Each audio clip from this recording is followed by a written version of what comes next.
Hello, everybody. Welcome to 2021. It has been more than 2 months since my last podcast, since of last year, back in November of 2020. And I wanted to say to everyone that have listened or have come to my podcasts, I wanted to say thank you for everyone for returning and taking a listen to my podcast. I really appreciate all the time that you put to come here and taking a listen to all my news, my message on the latest in technology, the good, the bad, and the ugly, what comes in the future. And I'm sure that everyone is feeling the same way and how things are going to be in within next few months from now here in the year 2021. So yeah, so it is very much a big leap and a big step of what we've definitely seen from 2020 and the effects that this pandemic has destroyed. But however, a lot of things have definitely have changed, and for a lot of us, good or bad, what you seen this from the pandemic. However, I'll be talking a little bit about the science of the coronavirus and big tech that's been going on. And now, as everyone noticed, I am. You'll be hearing this show by the time it's released around within the morning. So, to you'll be listening to this podcast around this afternoon. So everybody is listening. It'll be January 20th of today.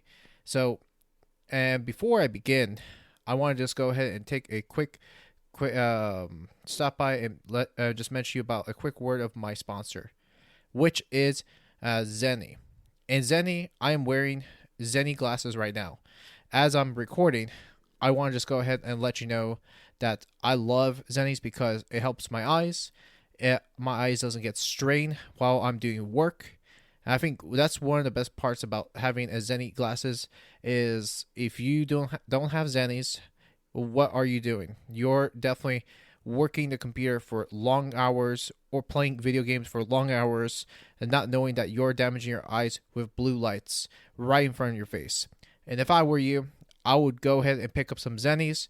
And as of today, I've actually went ahead and purchased another pair of Zenni's, and something I'm going to be doing. And I figured, hey, how about another Zenni's to go or a Zenni's while I'm looking over down my phone, which would be a pretty good idea, considering that I will be working. And however, the glasses I received from a friend of mine, however, I lost the screw from today. It sucks, I know, but however, I figured, at this point in time, I'd love to see a nice new pair of glasses coming into my doorstep. So I can't wait to wear it and probably wear it live on stream on Twitch. So let's go ahead and see how that goes and once that comes into the door. So with that said, I'll have all the affiliate links down below, including Podbeam, Blueberry, which I both recommend for everyone to check out. Now, with that said, let's get on to today's episode. Without no introduction, music. Wow. Well, happy 2021, everybody. Man, it's been a wild year last year, and to me, and this is going to be about technology, but in a sense, we are definitely going to get and jump into a bit of politics. Since I know a lot of technology does have politics, and now with last year with big tech censorship and a lot of things that's been going around everywhere else. That's where we're just definitely going to talk about, which is tech censorship and how this is going to affect now with the year 2021 right now. Continuing on, and we're here early in the start of the year 2021. And now, this is one thing I will definitely bring in what I would expect in a Biden administration and what I see how the big tech is going to do during the Biden administration. And I'm sure everybody that knows this already, I'm sure that I'm pretty much late in the news, which I haven't pretty much talked nothing at all about since for me I've been out months and months on end. which I will be going about it in a next episode about it, which has been recorded. But I figured I'll go ahead and put my thoughts about what's going on and what is gonna do now with the Biden administration. And I will tell you that I'm not gonna try to put my personal opinions about it too. And I know that everybody has their own views about the Biden administration. And I know people are going to have their own opinions about Trump on this one. And to me, I'm going to be as non-biased as I can too. Where you like Trump or hated Trump or dumb Trump or whatever, your opinions about it. However, I would say is that his administration, I would say he was okay, but I wasn't the biggest fan to begin with, nor am I still am.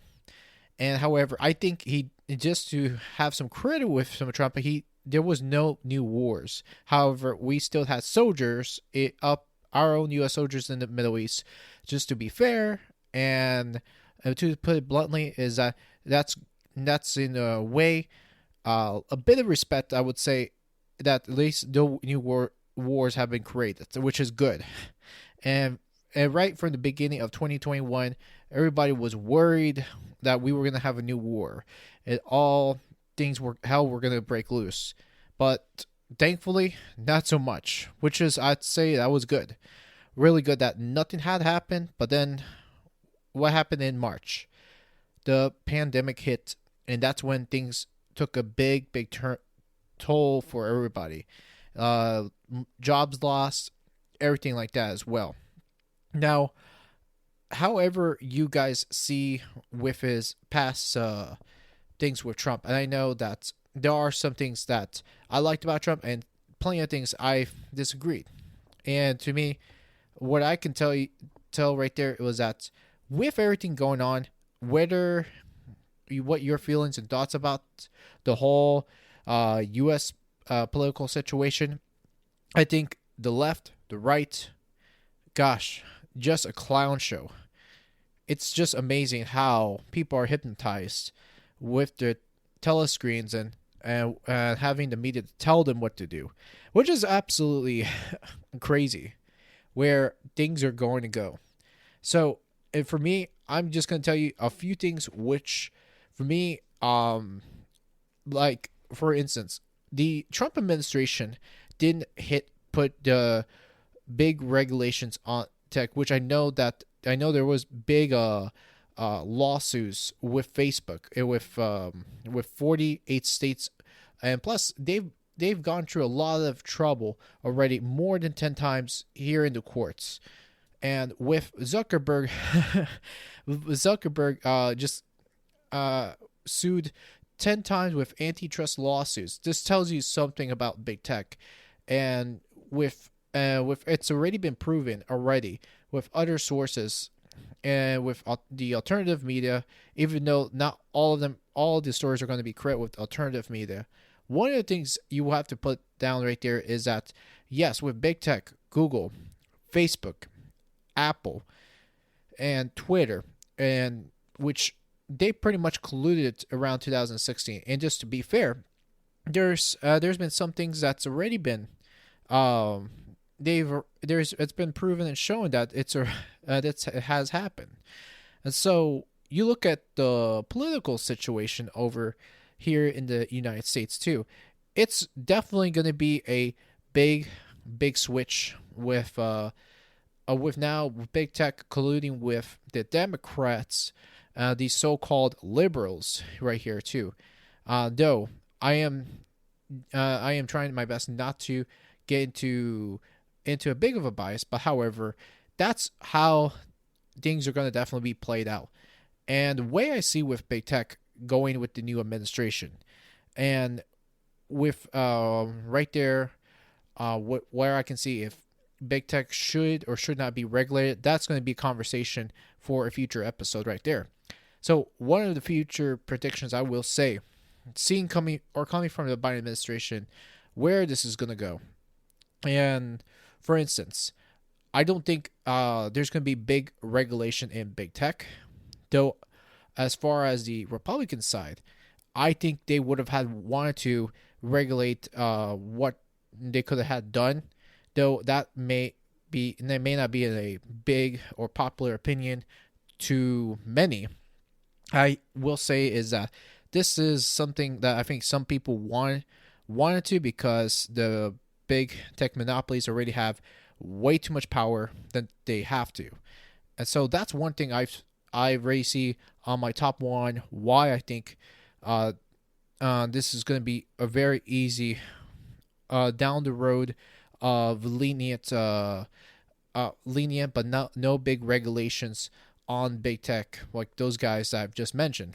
So yeah, so that's why I think in a Biden administration, that's where I can see that things are going to be, like I've said, very lenient towards Biden and the rest of his administration moving forward. And then, of course, those are I've already known, and I've had covered this on a recorded session that I've actually put in some notes on down about what had happened to Trump. I'm sure everybody has known that pretty much Trump is no longer on Twitter. Whoa, wow, big surprise, right? I'm sure that everyone knows it, and with him having such a big following, this is quite huge for a company to step up and take rid of the president of the United States.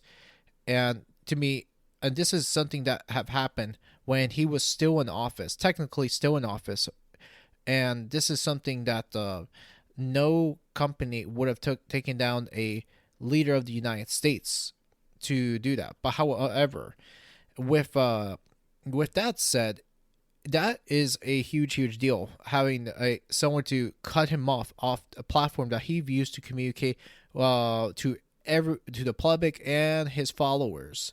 So that was one thing I've seen. I've seen that this is going to be a very lenient time, doing what already has been put up on with big tech already, and I think there's going to be definitely be more collusion, things like that too, with big government and big tech colluding with each other, which to me that this is not going to be no surprise. And secondly, one of the things I want to add into my list, I think it would have to definitely be the big brother surveillance increasing. Now, as I think some of you may have known, but I think a big brother surveillance is definitely going to start to increase more and more what is going to go on in the United States. But this is not just a United States problem. However, I do think that big brother surveillance is going to start creeping in other parts of the countries, which I know is still going to happen. But I think where this is going to go with people talking about things that are talking about online, and I think they're like the government is definitely going to go ahead and crack down on encryption in the United States. And I know that's not something I wouldn't want to see that, which I never want to see that for sure. But however, with the Snowden revelations, and for I think sure with many of you that know already that where the Biden administration is going to be, which I'm sure that he's definitely going to go ahead and follow in the footsteps of his predecessor, where this is going to be with what what you call Obama has pretty much previously done, and pretty much he's going to reverse a lot of the things, a lot of the regulations back here in the United States and for businesses as well. So that's where I can see that happening right there as well. So that further said, that is something it's going to creep into, and that's where it is going to go down. Now for privacy, I know that privacy, online privacy is already dead. Let's put it this way, right there. And I'm sure a lot of people will disagree that, well, that's not true. We definitely have privacy, which that's not. I would have to disagree for those that want to counter me on that. But however, I think that right to privacy online is pretty dead. Though, if you're talking about privacy in real life, I'm sure that no government will step in the home of the United States and creep into. But I'm sure that's not a surprise for I, since I'm sure that governments in any way would have done anything to spy on anyone, including people's homes, of course, and while you're in your phone, your people will look what you've been looking about up on Instagram or Twitter or Facebook. So that's where it all comes down to as well. And to me, I believe in the importance of the First Amendment, free speech, and as those that already know, I think there is a huge argument coming down with big tech like Twitter, like I just mentioned, that they've already taken Trump's account down, and to me, doesn't surprise me. I mean, people are saying that, oh, this is going to be aimed on conservatives only, and where you see this or not, but I don't think it is just going to be aiming just on conservatives right here. This is going to be aimed on other people's, the other oppositions, like the liberals, for example, and libertarians, so on and so forth. And to me, there's going to be so many people that will kind of clap on the disappearance or ban for Donald Trump's ban on Twitter. But for me, it's like this. Like, I did check on Donald Trump's tweets. Now, I didn't felt too threatened about that too, as many people felt like, oh, how dare they? How dare he said those things, right? But that's just something that people are just not going to understand. I don't think it was a huge threat. What he said, in fact, even the president himself, he did said that he didn't support the violence from either side, left or right, and that's one thing I would agree, because there's not a lot of people are listening what is coming down as well too. But however, as I am recording, of course, by the time 12 noon p.m. or after 12 noon p.m., that's when Biden is going to be taking over, which within the next few hours, once I have this published, that's where things are going to enact on Biden right now too. So for me, am I a fan of the new administration? Not so much. And I was not even a fan of Trump or Obama by any means or any measure too. Like I said, I am very neutral. I give respect to anyone that does a really good job. But it's just something I'm not going to go ahead and say, hey, this is my man. This is my guy right here too. But however, no, I don't choose favors or sides right here too. To me, I'm very neutral to where I'm at with this right there too. But I think with the things that's been going on in the tech world recently, and to me, I'm to a point that I am ready to let go of social media. Like, actually, I let go of Facebook back in 2013 throughout Snowden's revelations. And to me, it was a good thing. It was actually a breath of fresh air that leaving Facebook was the best thing. And to me, I'm going to do the same with Twitter. To me, I have no use with Twitter, right? And to me, it's not just the nail in the coffin, what they did with Trump's account. I don't think I'm not to worry about it. But the problem is that the funny thing is, I'm talking about Twitter right now. And to me, what is going to go down with Twitter is it's already way too powerful than it is. And I'm not real surprised at what's going on. And to me, I don't think Twitter within the next decade, of course, anybody can call me wrong about this too. And I do hope I am wrong, that Twitter's relevancy is not going to be anywhere near that reach. To be quite honest. And as far as I can see, the platform Twitter, and here's the thing about Twitter, they call it a social media platform. There's been big debates whether Twitter is a platform or a publisher. Well, I'd say it is a publisher because they can cut people off, and they can choose whether to keep that person or not, or keep them to say whatever, well, that's not into their policy. And that's one thing right there too. And of course, this is not just Trump that they took out and say, oh my god, what happened, right? And to me right here, if I want to promote my show anywhere here, like the Leland Gray podcast here, I wouldn't want to just go and rely on social media. Of course, you can rely on all tech, all tech platforms to do that.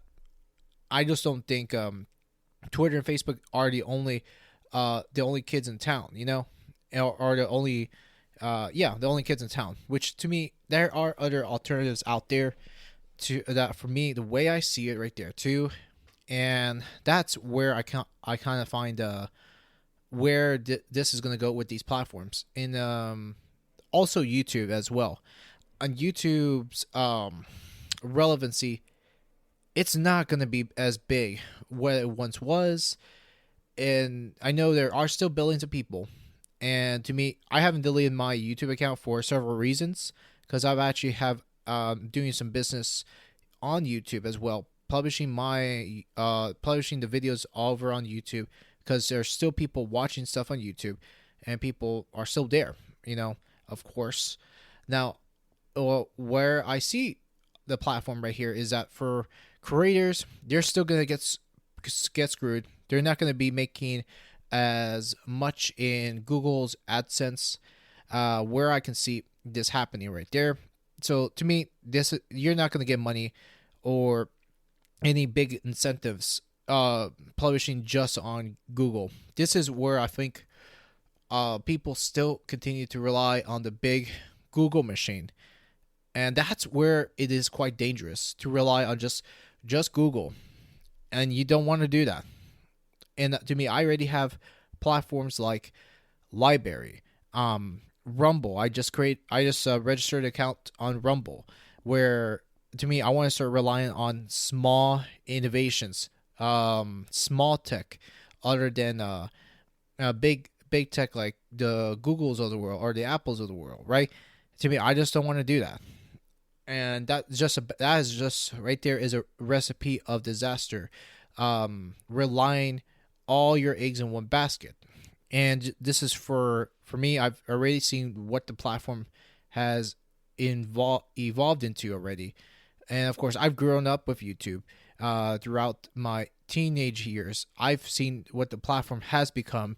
And even though I'm not a big creator myself, I only have 69 subscribers the last I've checked. But still, to me, I would have had continued on YouTube if I put time on it and whatsoever. Though, I mean, this podcast is still going to be published on YouTube, so I can still get a reach over in that platform. And plus, I can use Library, for instance, maybe BitChute or other alternative platforms. I can get my reach elsewhere as well. And this is why I'm saying to many creators out there is that do not rely on big tech. You know, they're already concluding with big government, and that's where I think where there's going to be more censorship right there, even for people that are like pro liberty, pro freedom kind of people.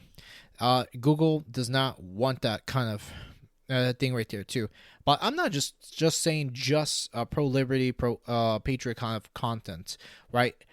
And what the weirdest thing about the whole thing, and this was something I've read as well and watched, the crypto sphere, is that they're censoring crypto channels, which is very weird. I didn't think they were going to do anything like that at all.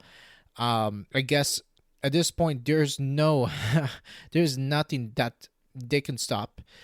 At this point, I figured they would be biased and just kind of those Christian conservative type people, but no, I guess they're going to go after anyone that is going to go against the whole status quo, alternative currencies, just people with big ideas, different free thinkers, something like that. This is something that they're gonna go full on arms for. If you said something really really bad, oh, they're gonna get you. Or whatever that may be. And to me, I've always questioned how the hell are some of these creators are still making their way through. And to me, I think the big thing is that since now you've got people in the crypto world talking like about Bitcoin, Ethereum, Chainlink, which is a very big thing right now. It has had its gains. That's one thing, is that they're not going to get these kind of voices into their platform, because at the end of the day, they're concluding with big government, and they want to make their people very happy. That's how it all comes down to. They're just concluding with the democratic machine, all that stuff. It is very very terrible. And heck, even if this audio podcast gets censored, or gives me a strike for any reason, then I know that something is already wrong with their platform. So that won't be a big surprise on my end. Now, with things in the way here, though, I want to go ahead and read up an article I just found on the weeklybliss.net. Though I don't know what their partnership is like. However, this I've read a bit before even bringing this to my attention to my podcast, but I felt that this was very, very relevant to what is going on today for sure, and what is going on in our current states, which the headline goes up as "Big Tech Exclusives Are Inside Biden's Administration." So, wow. So let's find out what those people are, what they're in for. So Chuck Ross, I believe that's the author. Oh, no. The one that written this down is Desk Blitz. Oh, interesting. So Chuck Ross. So who the heck is he? At least 14 people who President-elect Joe Biden has picked to serve either in his administration or to advise his transition have worked for the big tech firms that cracked down earlier this week on President Donald Trump and a social media site popular with conservatives. I guess not just conservatives, really. Apple's big lobbyist, a chief advisor to the Biden transition team, a former Facebook executive, will serve as staff director in the Biden White House, and a former Twitter executive will serve as chief spokesperson for the National Security Council under Biden. Wow, I can't believe this. Oh my goodness. Current and former executives at those firms and two others, Google and Amazon, fill out other positions in the incoming Biden administration or his transition team. The five tech giants all took action this week against Trump and Parler, the social media site, in response to riots at the U.S. Capitol on Wednesday. Twitter permanently banned Trump over what it called violence theoretic in the wake of riots at the U.S. Capitol building. Trump supporters breached the Capitol building to protest a vote to confirm Joe Biden as president. Okay, let me not continue on, because I know there are some things that are not true, but which, however, I will say is that part of it of the article, it is very very biased, but it does tell me that for one right here, you definitely have like big tech that are going to be working under the Biden cabinet. So that tells you right there that there are people that are going to do something to get anyone that is outspoken about the Biden administration, trying to pull people out for saying the wrong things. It's like, for instance, even especially with this week, I will admit that I do follow a few political figures, especially like Ron Paul, however, very big influential guy. Now, for some reason, Facebook decided to take his Facebook account temporarily, and then now he is back on Facebook, though you'll never know when his Facebook account is going to be taken down again. but we will never know, because that's one thing, is that with these social media giants, they can do one thing, and then the next they can just go ahead and with the snap of their fingers bring that bring that back. So to me, that's just tells you one thing about social media as a whole. Right there is, they shouldn't be trusted by all means. And to me, as I've said, if I've taken down my Facebook account years ago, then I think anybody with a Twitter account should do as well, because you don't need social media to advertise. I mean, all you need to do is get yourself out there with different alt platforms. Get your word out as much as you can through SMS, and other platforms that you can reach up to people. Even word by mouth, and try to do that as well, because hey, it's always good to have a good, healthy conversation, and especially with Twitter cancel culture. I don't know. That's something I don't like, where the platform is heading to, and how people are using that platform is really, really distasteful. I don't like the cancel culture on Twitter, but I think at this point, we're in a free society. People can do whatever they want. So yeah, it's really stupid where this is all going. But this is definitely what we're seeing with the Biden administration. And for instance, like, especially there are people, like, our other topics I can go down more and more, like especially this article here with the human events written by Charlie Kirk, which to me, I think Charlie Kirk is okay, but I know that Charlie Kirk is, which I can tell, very conservative leaning, which I could tell, and what I've seen and read on his part. But in his article, which says failure to contain big tech is the biggest failure of 2020. However, as much as there are some views I don't share with Charlie Kirk, however, the headline just tells you something right there, and I do believe that he is right. And I'll go over just a bit, which it says, I've weighed through the weekend for nearly every major publication and most of the noted opinion writers to weigh in on their thoughts about 2020. Many have hit on the obvious themes: the Chinese coronavirus pandemic, George Floyd and race riots, the fake Ukraine impeachment scandal, and most recently, election fraud. I like to take a different route and offer, instead of my thoughts on what the year 2020, now hindsight wasn't. And as I'll continue on with the article, it wasn't the year we did something substantial about big tech and the incredible influence and it has established over our individual and collective lives.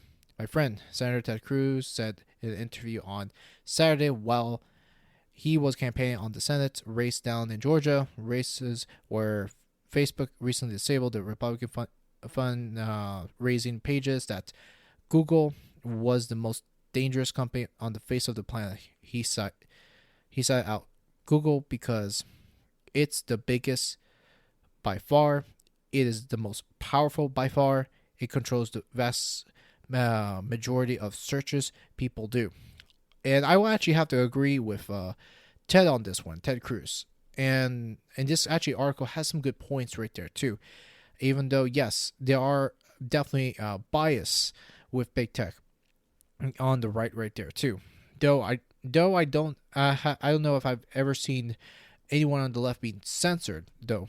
But that is kind of a question that I'll have to look into, where Google is standing on, especially on free speech, and how they are controlling the flow of information right there too. But this is just the tip of the iceberg, or which this tells you everything where big tech is going right there too, and it doesn't surprise me.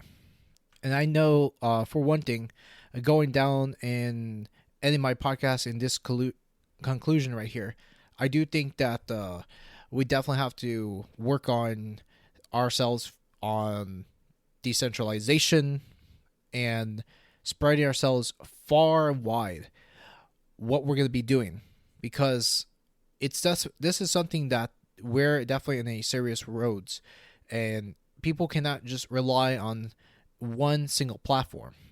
And to me, I don't use platforms like, especially WhatsApp, which is now a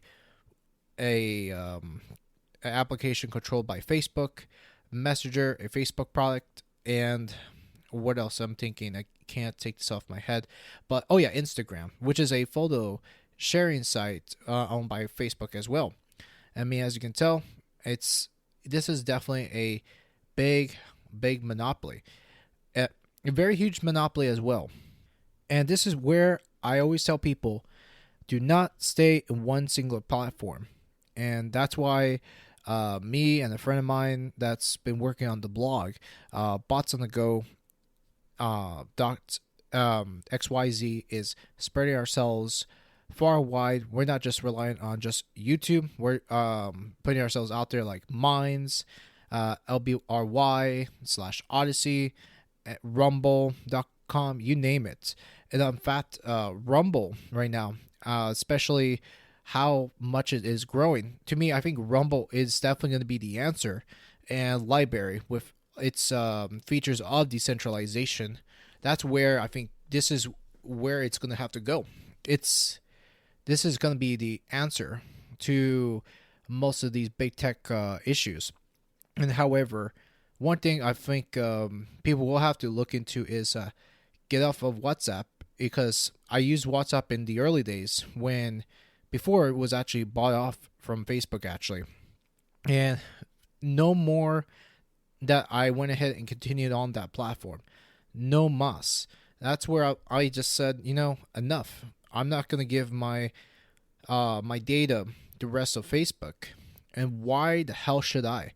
Even a few weeks back, with Facebook being the big news because of WhatsApp is now going to start fully integrating on the Facebook service, which pretty much what has happened is that by the time they've made this new policy where all pretty much it was a let me read this right here, word by word. Millions are now planning to do the same after a backlash over data sharing with Facebook. So there we go. That was a big headline from last week, and that was the big scandal. Why it was the way it is right now too. So I actually, funny enough, like especially I actually know. For some reason, it's so funny because I kept a friend of mine that I have in my contacts, an old guy I used to know from way back from high school. He actually ended up signing up for Signal, and it was so funny to see him on Signal. I was just like, what the heck, right? And this is what I'm talking about too. It's first it was 10 million users, and then it just jumped all the way up to 50 million downloads from that week. It was just the one Signals. It was one of the most biggest platform to ever jump this amount of downloads ever. And after the huge flock of people, that's where a lot of people have said, no, enough is enough. I'm not giving my data to Facebook. I think a lot of people are definitely waking up of what they're seeing as well. Not just Signals, but Telegram as well. I mean, this Telegram is a big messaging service as well. So you look at Telegram, this is why people are just getting the hell out of there and looking for full on privacy. And that's why I'm just to a point. It's like, look, if you want good fundamental privacy, look elsewhere. So, stop messing with these Facebook apps. That's just for me to a point that I'm just not gonna go through all that bullshit with these other companies. No. Mm-mm. And to me, that's just to a point that a lot of people are not gonna change, and a lot of people aren't gonna see the change until they realize, hey, I don't want people looking to my personal messages. So no, thank you. But I don't know. I don't think people are not that just gullible to let big tech go to their messages. I'm sure there's people smart enough about it, but I actually know some people that are still stuck in their ways because either they don't want to leave the platform because they have people that still use WhatsApp or those messaging sites that still goes into your phone or goes into your private information, which to me I don't recommend at all. I really don't. So, by all means, do yourselves a favor. De- um, Decentralize yourself. It'll be a good thing for anyone to do. And please, by all means, it'll be the best thing for anyone just to get off these platforms and get away. What would happen if all your SMSs will be locked into as well? Now, however, just going back into in depth about it too, with what had happened is that with people flocking in, I know Signal, the company Signal, or didn't even expect this kind of numbers, all these big numbers, um, and all these people downloading Signals because of what has happened, and it's been crazy. Because the thing about with Signals is that Signals is a very small foundation that are building a service for privacy, and they do rely on donations and to function as a not a company, excuse me, as a foundation to work on it too. And plus, I did put $3 to support the foundation, and I do hope that Signal works out a way that they can keep up with all these many people. So, best wishes to them. And I do. This is the reason why I support companies like that does a big favor in supporting privacy. To me, I'm to a point that I'm just gonna get rid of Twitter, even though I do have a following on Twitter. I don't have a huge following, but I do still have a good moderate, big, moderate following, like 800 people. But still, I'm sure that's for a lot of people out there that's nothing. But for me, that's something. And to me, these are something that I've had for a couple years right now, and I've used Twitter as a platform since 2009. That's a long time. That's over a decade ago. You're talking about over a decade ago that I've used freaking Twitter, of all things. And that's something that for me right there, I've used for mostly since my late teens, right? Since I was 16 or 17. That was quite a big thing, but now Twitter, on the other hand, not so cool anymore, right? See what I'm saying? So that's why I'm just ditching out all the big tech right there. And big tech, to a point, is that if they're not gonna respect users' privacy, do anything to help that and start giving their data to big government, that's to a point that I'm just like, nope, I'm done. I'm out. And for me, lastly, I do want to come back on the subject about the Biden administration. Even though, yes, I do think that there are things that are going to continue to get worse before it becomes better. And I think there's going to be more worse than better, to be quite honest. But I think that there is going to be a time that, for me, with things being very aggressive, I could definitely see the Biden administration being very aggressive on speaking out against certain things that you wouldn't want to say on the internet. So there are definitely some aggressive pushes out there that the Biden administration is going to start pushing in and doing things that they're not going to like. However, because I know with the Trump administration, I'm sure that if you criticize Trump, there are tons of things what Trump and his administration would have cared less, right? By all means, because they've had better things than to look over at people's account. And because for one, what I can tell you is that I'm sure that Trump has got all the hate and all the fuming, fuming hate over his guts after all the things he's written down in on the land of Twitter. I and I know that he wasn't very very popular with everybody, and that I understand. But I think there are going to be a point that with Biden's administration, it's going to get much more serious and much more tougher on how way things he's going to start operating, right? So no question about it, and I'm sure there's people are going to disagree with me about that last part, but I think that there's going to be a much more aggressive step to his approach, which I'm not the biggest fan where this may be as far his approach on social media. And but to me, I think this he's going to most likely take a far more aggressive approach Trump's than Trump's administration by all means too, because to me Trump didn't care. He was very much a pro free speech guy. Okay, he spoke his mind on Twitter for of all places. I mean, he spoke his mind up on rallies, and I have seen it right there too. And either way, I mean, whatever you think about the new administration in power, it's all a clown show at the end of the day. No matter who it is in office, at this point, we're definitely going to see more aggressive